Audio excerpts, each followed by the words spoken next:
The first thing they told me before I left was that there were no survivors. No distress signals. No black box recordings. Not a trace of the research team that once occupied the Soulforge, a derelict station drifting at the edge of known space. Officially, it had been written off as a failed experiment, its purpose buried beneath layers of classified reports and bureaucratic silence. But someone, somewhere wanted answers. That's why they sent me. I float in my cockpit, watching the station emerge from the abyss. The onboard AI pings it as operational, but there's something unsettling about the way it hangs in the void. It doesn't look abandoned. No sign of damage, no flickering power conduits, no debris from evacuation gone wrong. Just a monolithic, silent hulk, intact against the black backdrop of the cosmos. My ship's comm unit crackles. Commander reigns. Confirm approach trajectory. I press my throat mic, aligning now. No external damage. No beacon response. A pause. No signs of life. The silence from mission control stretches too long before a clipped response follows. Proceed with caution. Keep the line open. They don't need to say it. They're expecting me to disappear too. Docking protocols engage. The airlock seals with a soft hiss, and I exhale, gripping my sidearm. I tell myself it's just routine. Get in, recover the logs, and get the hell out. But as the airlock cycles and the station doors slide open, the hairs on my arms rise. Something feels off. The Soulforge is too clean. Not in the sterile way research stations usually are, but in a way that makes my stomach tighten. The hallways stretch in both directions, their metal plating unblemished by time. No dust, no scuff marks, no sign of hurried departure. It looks untouched. The air is breathable, anomalous, considering the station's years in isolation. The onboard environmental systems are still active, keeping it warm, sustaining an atmosphere. It doesn't make sense. I take a slow step forward. My boots echo, bouncing down the corridor in a way that makes it seem like something else is walking alongside me. The walls feel wrong under my fingertips, too smooth, like metal that has never known age. The station hums faintly, an idle purr of machinery that almost resembles breathing. I activate my wrist scanner, linking it to the station's central network. The connection sputters before stabilizing, but the system refuses to relay basic diagnostics. Power, active. Oxygen levels, stable. Crew status, unknown. The command center is a few corridors away. I move quickly, ignoring the creeping sense of displacement crawling beneath my ribs. The longer I'm here, the more I feel like I'm not alone. The doors slide open, revealing the main operations deck. Rows of terminals flicker, their screens displaying corrupted logs, looping error messages, and, disturbingly, personal notes from the crew, as if they had been interrupted mid-thought. Dr. Voss, it watches, but it doesn't see. Or maybe it does. Maybe. Chief Engineer Malik.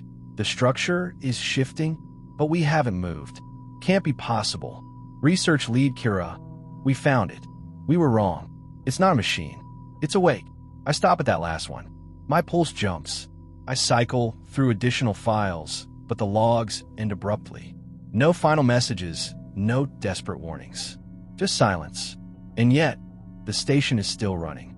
Someone or something is still maintaining it. I turn toward the central console and notice something out of place. A mug sits beside the main terminal, half filled with what looks like long-cooled coffee. The liquid has congealed into a thick sludge, but the cup remains exactly where someone left it. The realization strikes like ice in my spine. There was no evacuation. They were here. They never left. A faint click sound behind me. I spin, weapon raised. The corridor is empty. I hold my breath, listening. No movement, no sound, just the quiet, ambient hum of the station. But I swear I heard a whisper. It's not words, not quite. More like an exhalation of thought, a suggestion without language, a presence brushing against my mind. I clench my teeth, forcing myself to focus. It's nothing, just nerves. But then something shifts. Not movement, not exactly. More like a warping of perspective, as though the corridor outside is subtly wrong. I could have sworn the walls were closer before. And the doorway, wasn't it narrower? I take a cautious step forward, and the shadows seem to stretch, deepening in ways that shouldn't be possible. My scanner flickers in my hand, static distorting its readings. Then, for a fraction of a second, I see something reflected in the terminal's dark screen. A figure, standing directly behind me. I whirl around, but there's nothing there. The breath catches in my throat. My pulse thunders in my ears as I force myself to scan the room again. No movement, no change, and yet, the lingering feeling remains. The undeniable certainty that something is watching. I exhale sharply. Pull it together, Rains. I push forward, following the station's directory toward the secured research bay. Whatever happened here, whatever the Soulforge was built for, it has to be inside. As I walk, I can't shake the feeling that the station is subtly shifting around me. The research bay doors require a manual override. My hands work the console, entering the command codes extracted from my briefing. The terminal hesitates before unlocking with an eerie mechanical hiss, as though it's reluctant to let me in. Beyond the door, a single floodlight flickers to life, illuminating the centerpiece of the room. A monolithic structure stands in the center, black, pulsating, veined with streaks of dull red.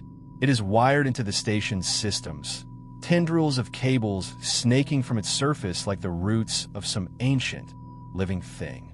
The sight of it twists something in my gut. It isn't metal. It isn't stone. It is something else. I take a step closer, raising my scanner. The device malfunctions instantly, screen distorting with unreadable data. And then it moves.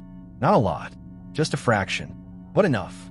A shift so imperceptible that if I hadn't been staring, I wouldn't have noticed. For the first time since stepping aboard the Soulforge, true fear takes hold. This thing in front of me, it sees me. And as I take a step back, its surface ripples. Not mechanically, not artificially. It moves like something breathing. The lights flicker. The walls seem to stretch, as though the station itself is subtly inhaling.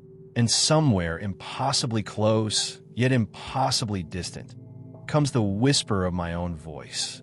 You are never alone. A deep, pulsing silence fills the research bay. It's the kind of silence that isn't empty, but heavy, watching. I keep my gun trained on the monolithic structure, my breath shallow. The thing doesn't move again, not that I can see. But I know it shifted. Something inside me demands I leave. Turn around. Seal the doors. Get back to the ship. Instead, I take a step closer. The walls of the Soulforge groan, a deep, metallic creak that doesn't come from the structure itself, but something beneath it.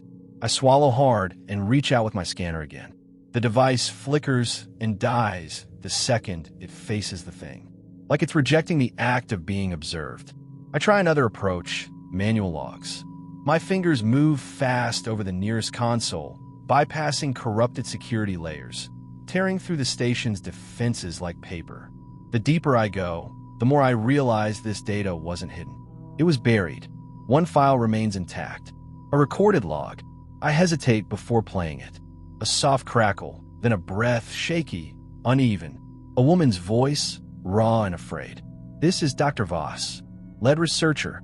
If you're hearing this, God help you. We weren't the first. The Forge has existed longer than us. Longer than. A distortion rips through the audio. A pause. A faint rustling, like she's glancing over her shoulder. It doesn't create. It remembers. It takes what we give it. Our thoughts, our fears, our memories, and it reshapes them. It learns. At first, we thought it was some advanced form of matter manipulation, a relic of an ancient civilization. We tried to control it, but a sharp breath, a choking noise, a horrible wet sound, like flesh being torn apart, silence. Then, something worse. A whisper, not from the recording, from the room. You were never meant to find this. My head snaps up. The monolith is unchanged, yet I feel its presence deep in my chest, a weight pressing against the edges of my mind. The whisper wasn't in the recording. It was here. I back away slowly, gun steady. My fingers are numb, my breathing too loud. Then, the overhead lights flicker just once. When they stabilize, the research bay is different. The consoles are still there. The cables still coil around the monolith like veins. But the details, they aren't quite right. The layout is mirrored, as if I've stepped into an identical room that wasn't here before. My gut tightens. I take a slow, measured step toward the door, but the moment I do, the monolith moves again. This time, I see it. No doubt. A slow, almost imperceptible shift, like a body adjusting in its sleep. A wave of static crashes through my helmet's comms, deafening in its intensity. My ears ring, my vision distorts. And in that moment, something else breathes inside the room. I pivot, raising my weapon. The space behind me is empty, yet I feel it, a presence pressing against reality, bending it inward. The doorway leading back into the corridor stands open. Beyond it, the station looks the same as before, except the lighting is darker. The angle's sharper. I step forward, heart hammering. Each footfall echoes too loud in the empty station, as if the sound itself doesn't want to die. Then I hear it. Footsteps. Not mine. They come from somewhere ahead, slow and deliberate. Something is waiting. I push forward, gun raised, scanning every corner, every shadow. The corridor stretches on, too long, as if the station is subtly rearranging itself. I blink, and for a split second, the walls pulse, like lungs expanding and contracting. I start running. I don't know why, but instinct takes over. The walls seem to stretch as I move, the lights overhead flickering in rapid succession. I slam my hand against the nearest bulkhead, skidding to a stop at the intersection where the command center should be. Except it isn't there. The map of my helmet's HUD blinks in error. The layout is wrong. The station is rewriting itself around me. I force myself to breathe, forcing logic into my spiraling thoughts. I need to find the crew quarters. If I can recover the personal logs, I might understand what the hell happened here. But as I turn the corner, I freeze. Because standing at the end of the corridor is me, my own reflection. No, not a reflection. Another me. Same suit, same weapon, same stance, but not the same. The visor on his helmet is cracked. Blood seeps from beneath the glass, dripping down his chin. His posture is slightly off, his arms just a little too long, his head tilted at an unnatural angle. He doesn't move. Neither do I. The station hums. The shadows pulse. I know this isn't real, but it doesn't matter. Because then, he grins. Not with his mouth. Not with his lips. With his entire face. The skin pulls back too far, stretching into something impossibly wide, revealing too many teeth. His helmet distorts, warping, twisting, his features turning into something else entirely. Something that looks like me, but isn't. My blood turns to ice. The thing takes a step forward. I raise my weapon, hands shaking. Stay back. It doesn't stop. Another step. My finger tightens on the trigger. I swear to God, I will shoot. The thing tilts its head, amused. Then it speaks. Go ahead, but you'll only feel it too. And suddenly I understand. The Forge doesn't create. It remembers. It doesn't just take from a mind. It gives back. It takes thoughts, fears, experiences, and makes them real. I step back. The thing steps forward. I don't wait. I fire. The bullet rips through its helmet, and pain explodes through my own skull. I stagger, vision flashing red. It didn't miss. I felt it. Gasping, I clutch my head. My visor remains intact, but the pain is real. I taste blood. My own, or something the Forge wants me to believe. I force my eyes open. The figure is gone. The hallway remains empty. No blood, no body, just the unending hum of the station. I back away, heart racing. I need to move. Need to think. I don't know how long I've been here. My clock says minutes, but my body says hours. A single thought grips me now, more chilling than anything else. The Soulforge doesn't just manipulate reality. It's already inside me. I inhale sharply, pressing a shaking hand to the corridor wall. It's cold beneath my fingertips. Real. Solid. But for the first time, I question whether that even matters anymore. Because if the Forge is alive, if it's learning, then it's no longer just the station that has changed. It's me. And I don't know if I was ever alone to begin with. I stagger down the corridor, my pulse hammering against my ribs. Every step feels heavier, like the station is pulling me deeper into its grasp. I don't know how long I've been here. My HUD says minutes. My body says hours. The thing, the other me, is gone. But its presence lingers, staining the air like a whisper at the back of my skull. It knew my thoughts. It spoke in my voice. The Soulforge doesn't just take. It reflects. I reach a bulkhead door marked crew quarters. The metal is scuffed here, unlike the eerily pristine walls elsewhere. Signs of struggle. Someone tried to claw their way inside or out. I override the lock, fingers unsteady on the panel. The door hisses open with agonizing slowness, revealing a darkened space beyond. The moment I step inside, the door slams shut behind me. The emergency lights flicker, casting jagged shadows. The room smells wrong. Stale. A scent like burnt plastic and something richer, organic. I lift my flashlight. The bunks are still made. Sheets tucked, belongings neatly stored. But the details are off. The personal items, books, photos, half-eaten meals, aren't covered in dust. They should be. These people have been gone for years. And yet, everything looks recent. Like they were here yesterday. I swallow hard and move deeper. My boots scuff against something. A journal, splayed open on the floor. I kneel, fingers brushing over the worn pages. The handwriting is frantic, ink smudged in places. Day 14, we've made a mistake. The Forge isn't a machine. It's something else. Something alive. It takes what we think, what we fear, what we remember, and it makes them real. Day 18, I saw Malik today. But Malik is dead. I watched him die. The Forge took him, absorbed him. And yet, he stood in the doorway, smiling like nothing happened. Smiling too wide. Day 21. The station won't let us leave. We try, but the doors lead back inside. The corridors shift. I don't know what's real anymore. I don't think I ever did. Day 26. I woke up today, and my hands weren't mine. My reflection doesn't move when I do. I can feel the Forge inside me, rewriting. Day 30. If you're reading this, you've already lost. The words crawl under my skin, writhing through my mind like parasites. I snap the journal shut.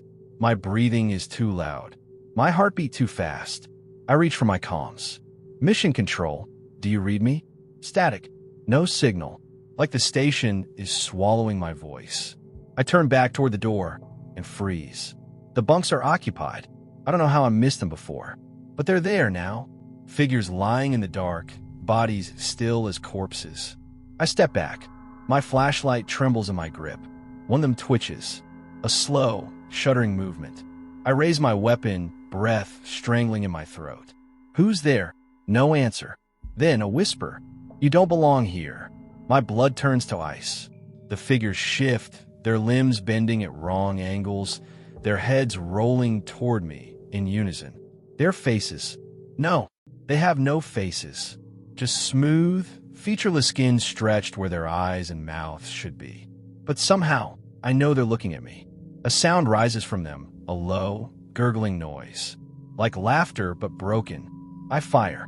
The bullet rips through the closest one, but there's no impact. No blood. No wound. Like it wasn't ever real. The thing tilts its head, as if amused. Then they start to rise. I bolt. The door won't open. The figures move faster. I slam my fist against the panel, heart jackhammering. Then suddenly, the door slides open on its own. I stumble out, spinning around, weapon raised. The room is empty. The bunks untouched. No sign of them. Just an empty space, still and silent. I stagger backward, gasping. The corridor looms around me, warped in ways I can't describe. It's changing. I turn to run, and find myself somewhere else. Not the station. Not anywhere I recognize. A vast, black space stretches before me. No walls. No ceiling. Just endless void. But there's something in it. Shapes. Flickering at the edges of perception. Shifting with every blink. I try to focus, but the moment I do, they change. A whisper brushes against my ear. Do you understand now? I spin, but there's no one there. Only the Forge. The monolith. It stands before me, pulsing with something deep, vast, and wrong. I take a step forward, and my foot doesn't touch the ground. I look down. I'm not standing on anything. The realization claws at my mind. This place, this space, it isn't real. None of it is. I reach out, fingers trembling. The surface of the forge ripples at my touch, like flesh beneath skin. And suddenly, I remember, not just my own memories, the stations, the crews. I see Dr. Voss, screaming as her reflection peels itself in the glass and drags her inside. I see Chief Engineer Malik, standing before the monolith, whispering words in a language that doesn't belong to us, before his body collapses into black, formless mass. I see myself, arriving, walking these corridors, dying, over and over, again, and again, and again. The Forge doesn't just take thoughts. It doesn't just remember. It rewrites. I wrench my hand away, gasping. The darkness cracks apart, the station snapping back around me like elastic. I'm in the corridor again, alone. But I know now, I was never alone. I take a shuddering breath. My voice shakes. I have to get out of here. But deep down, I know it won't let me. I run. My breath hitches, my muscles scream, but I don't stop. The corridor stretches, warping around me, each turn leading somewhere wrong. The station is shifting, breathing, watching. I need to get to the airlock. Now, my boots pound against the metal. The lights above flicker in rapid succession, casting elongated shadows that don't match my movements. Then, ahead, a figure. I skid to a stop, gun raised. My finger trembles on the trigger. It's me. Again, but not quite. This version doesn't move. He stands in the center of the corridor, visor cracked, blood dripping down his chin in slow, viscous streams. His arms dangle at his sides, too long, too loose. He doesn't breathe, but somehow I know he's alive. And then, without moving his lips, he speaks. "You were never meant to leave." A scream builds in my throat. I push it down, squeeze the trigger. The bullet slams into his chest, and I feel it. Agony explodes inside me. I double over, gasping. The pain is real. The wound is real. But when I press a hand to my chest, there's nothing. No blood, no hole, no wound. I look up. He's grinning. I stumble backward. My heart slams against my ribs. He takes a step forward, his movements slow, deliberate. "You can't kill me." I turn and run. The corridors are different now. Stretched, elongated, impossible. I don't know where I am anymore. Doors lead to the wrong rooms. Windows show places that don't exist. I pass a viewport and glance outside. I see myself, floating in the void, motionless, dead. I squeeze my eyes shut and keep moving. The station laughs, not with sound, but with motion. The walls shudder, shifting inward, closing. The air thickens, presses against me. I need to move faster. Around a corner, and there it is. The airlock, still intact, still open. My ship, waiting, connected to the docking bridge. I sprint. 50 feet, 40, 30. Then, the lights die. Total, suffocating darkness. My breath catches. My heart pounds so violently it feels like it will tear free from my ribs. Then in the black, a whisper. "Do you see now?" I whip around. Nothing. But I feel it. Something moving. Not in the station. Inside me. I lunge forward, hands scrabbling in the dark. I find the panel, the override controls, slam my fist against the emergency release. The airlock hisses. Light floods back as the power surges. I stagger inside, slamming the controls. The outer doors start to close. But in the last second, something grabs my wrist. I scream. The grip is ice cold, fingers too many, too wrong. I wrench free, stumbling backward, and as the doors seal, I see its face. Mine, smiling. The lock cycles. The chamber floods with decontamination gas. The docking bridge disengages. I stumble into my ship, hands shaking as I hit the thrusters. The Soulforge shrinks away, a monolith against the void. I should feel relief, but I don't, because in the cockpit's reflection, my mouth moves. I don't say a word. Then a whisper. "Welcome back."